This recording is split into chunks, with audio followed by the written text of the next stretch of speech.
The Boys in the Band is a movie that, as I seem to say a lot, I'd never heard of before. Obviously know the director, William Friedkin, and it's been re-released by Second Sight Films, who have been doing some fantastic work in the past couple of years now. I was instantly attracted to this movie because of Friedkin, knowing nothing about it. Put it on to discover it's an adaptation of a stage play. The Boys in the Band is all about this guy, Harold. It's his birthday, and his friend Michael and his partner Donald are throwing a party for him in their house.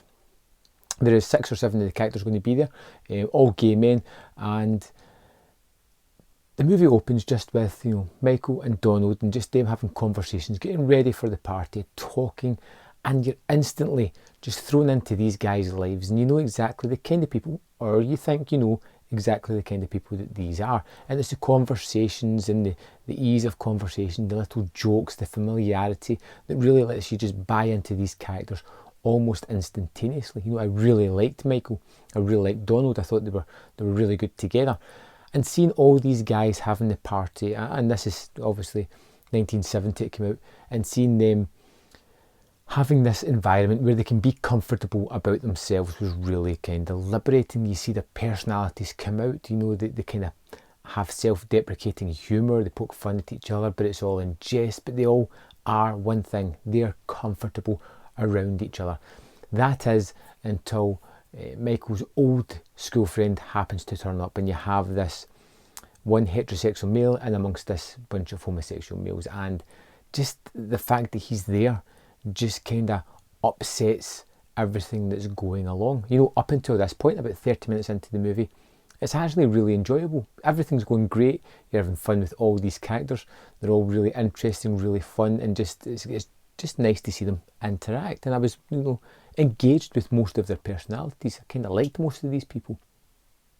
And then we get the instigation of this straight man into this group, and that's when things really start to fall apart for this group. You kind of see some of them who are more comfortable in this situation. You see some of them who are kind of trying to hide their sexuality. Some of them that are just openly flamboyant, and that's the way that they are, and they're not going to hide it. And some of the group trying to hide that person from other people, and it just really upsets the whole environment that they've got going here.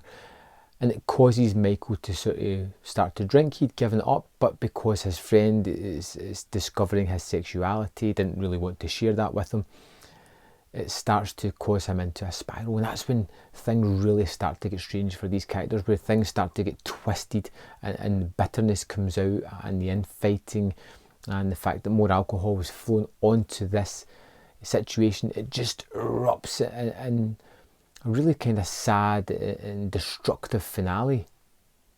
But the movie itself was riveting. It was absolutely captivating, because you feel as if each character is defined. You get an idea about each of these people, and of course their sexuality. Some of them are a little bit more stereotypical than, being nuanced characters. They kind of go for certain aspects, but that's kind of fine. It's a product of its time, but it's wonderful. Just character work is just wonderful to see these people implode under the pressure of the outside world's persecution against them, the way that they self-persecute in the front of a straight man who they feel as if they have to hide who they truly are. It was fascinating work and really interesting story, and the little factions between certain people within this group was super interesting to watch. And I think the most interesting character for me was probably Michael, to see him kind of struggle with his friend finding out about him, to just going into almost harming everybody else in the group because of a kind of self-hatred almost when he's got the alcohol in him. It was fascinating to watch. This was a really enjoyable sort of play, drama, interesting character study. And Friedkin does some really nice things with the camera and just lets these guys hang out for a while. It allows it to breathe. It's got some really nice choices. The way it jumps in and out of rooms around this one house, and just from a movie I'd never heard of, from a director that has done some really fantastic stuff and some not so great stuff as well. This was something that just really crept out of the blue and surprised me with its tackling of a subject that was probably not talked about too much back in 1970, but it's probably prevalent today as much as it was then. I think it was a fantastic piece of work. Great characters, great direction, it looked great. I thought the actors, who all came from the stage play and had obviously went through the role several times, just knew every character inside out, and it shows on camera. If at all interested in these kind of movies, you know, drama pieces that just focus on a group of people kind of slowly imploding in pressure situation that they cause themselves, that's just something that you're really going to like. And no, I thought it was pretty fantastic, and it's coming out in Blu-ray soon, and I suggest, you know, if you're interested in Friedkin or the story, well worth checking out. I thought it was fantastic, really good filmmaking and a really good story that still stands up today. Well worth checking out. Thanks for watching. Let me know in the comment box your thoughts on The Boys in the Band, and I'll see you next time on Man vs Film.